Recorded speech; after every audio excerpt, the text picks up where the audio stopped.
මචං බුදුරජාණන් වහන්සේ මැදමුරුවන්ට වැඩලා කියලා පට්ටපල් බොරුවක් කිව්වනේ බං ජැක්සන්ගේ ගෑණි. දැන් ඒ ගමන ගෑණි කියලා ලැජ්ජ නැතුව කියනවා මේ බුදුරජාණන් වහන්සේව දැක්කා වගේලු. ලැජ්ජාව යල්ලා බං තථාගත ගෞතම බුදුරජාණන් වහන්සේට සමාන කරන්න එපා ඔය පට්ටපල් හොරෙකුව.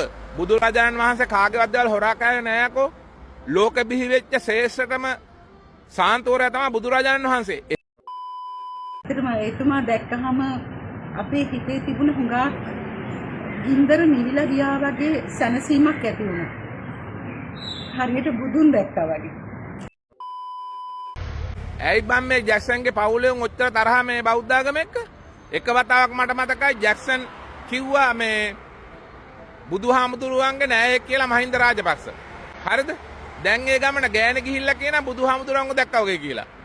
සුදවුන් පරපුර කියලා කියන සුද්ධෝදන රජුගේ පරම්පරාව බුදුහාමුදුරන්ගේ පියාණන් වහන්සේ සුද්ධෝදන රජුගේ සහෝදරයා අමිතෝදනගේ දරුවා පණ්ඩුශාක්‍යයා පණ්ඩුශාක්‍යගේ පතරචායන ලංකාව පැමිණ පොළොව දෙවංගා ආපිස උම්මතිතා හිලන උම්මතිතාගේ අනුපාගේ පුත්‍රයා මුසීව පුත්‍රයා දේවානගේ සහෝදරයා මහානාග කුමාරයා උණ්ඩ පාලසින් මානමත්තු දී කරනවා මහානාග කුමාරගේ සහෝදරයා යටාතිස සහෝදරයා කොටාබේ රජු අසපත්‍යන් සංග්‍රාම කර මහානාග රාජ්‍ය නිදිනා කොටාබේ රජුගේ පුත්‍රයා අවන්තිසගේ පුත්‍රයා ගම් කුමාරයා මෙන්න මේ පරම්පරාව උරුමය අරගෙන ගිරුවාපත්තුවට ගොසින් ගිරුවාපත්තුව හිමි කර ගන්නවා තමන්ගේ අවුරුදු 12 දී වර්තමානයේ ගිරුවාපත්තුවේ කොන්ද ගල කන්ද පාමුලෙන් ඩී.එම්. රාජපක්ෂගෙන් ආරම්භ වන ඩී.ඒ. රාජපක්ෂගෙන් ආරම්භ වන රාජපක්ෂවරුන්ගේ සංග්‍රාමයේ අවසානයේ ලෙස ලංකාව ඒකච්ඡත්‍ර රාජධානියක් බවට පත් කරනවා.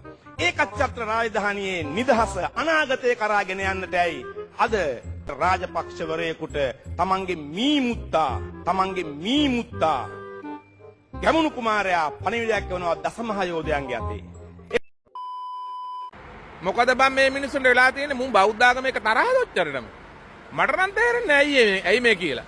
මම එහෙම කියපු ජැක්සන් ඊට පස්සේ කිව්වා අපි මම රාජපක්ෂලාගේ සෑහෙන තොරතුරු දන්නවා කියලා. මම දැක්ක කොහේ හරි කියලා තියෙනවා. ඊට පස්සේ ටික දවසකින් රියන්තරක් කළා මැරුණා අර සීපති සූර්යාච්ච මැරුණා වගේ අභිරහස් ලෙස. අදටත් මං හිතන්නේ හොයාගන්න ඒ හැපිච්ච අලියව. හරි?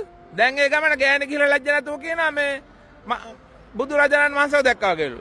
ලැජ්ජාව යල්ලා බං තථාගත ගෞතම බුදුරජාණන් වහන්සේට සමාන කරන්න එපා ඔය පට්ටපල් හොරෙකුව. බුදුරජාණන් වහන්සේ කාගේවත් දේවල් හොරා කෑවේ නෑකෝ. ලෝක බිහි වෙච්ච ශ්‍රේෂ්ඨතම සාන්තෝරයා තමයි බුදුරජාණන් වහන්සේ. එහෙව් මිනිහට උඹලා නේද උඹලා අපහාස කරන්නේ? ලැජ්ජ නැද්ද උඹලා බෞද්ධයෝ නේද? මේ අපි අන්‍යයාගේ එක වෙච්ච අපිවත් බුදුරජාණන් වහන්සේට අගෞරව කරන්නේ. ගෞරවයෙන් හැම වෙලාවෙම කතා කරන්නේ. ඇයි ඔය ඔහොම කරන්නේ? මට තේරෙන්නේ මේ මිනිස්සු මේ බුදුරජාණන් වහන්සේ එක මෙච්චර තරහ කියලා. මතක තියාගන්නලා ශ්‍රේෂ්ඨාධිකරණයෙන් ගරු ශ්‍රේෂ්ඨාධිකරණයනුත් දුන්නු තීන්දුවක පළවෙනිම නම මහින්ද රාජපක්ෂ කියලා ලංකාව සූරං කාපු හොරෙක් කියලා. තේරුණාද? එහෙම නැතුව මේ අපි නිකම්ම මේ හොරෙක් කියලා කියන්නේ. තේරුණාද? ඔය රටේ තිබිච්ච සල්ලි හොරා කෑවේ නැත්නම් එහෙම තියෙන්න එපා ඒව දැන්. ඔය ණය ගෙවන්නේ මේ පුළුවන් තරම් හොරා කපු හින්දානේ. සංවර්ධනය මම දැක්කා ඊයේ අර ප්‍රෝග්‍රෑම් එක තියෙනවා ඩොලර් බිලියන 8ක් ණය අරගෙන දෙහෙක වැඩ කරලා 6ක් මංකොල්ල කාලා කියලා. හරිද? රටේ මිනිස්සු මංකොල්ල කෑද නෑනේ හිටපු පාලකයෝ මිසක්. නේද? ඒ ගැනවත් තේරුම් අරගෙන ඒ ටිකවත් තේරුම් අරගෙන බුදුරජාණන් වහන්සේ කියන්නේ කවුද කියලාවත් තේරුම් අරගෙන ඔය පට්ටපාල් හොරුන්ට සමාන කරන්න එපා වඳින්නම්. උඹලගේ දේශපාලන කැමැති විදිහට කරගයිලා. හරිද? එවැනි ශ්‍රේෂ්ඨ පුද්ගලයන්ව සමාන කරන්න එපා. ජයවලක්මයන්ට ජයව.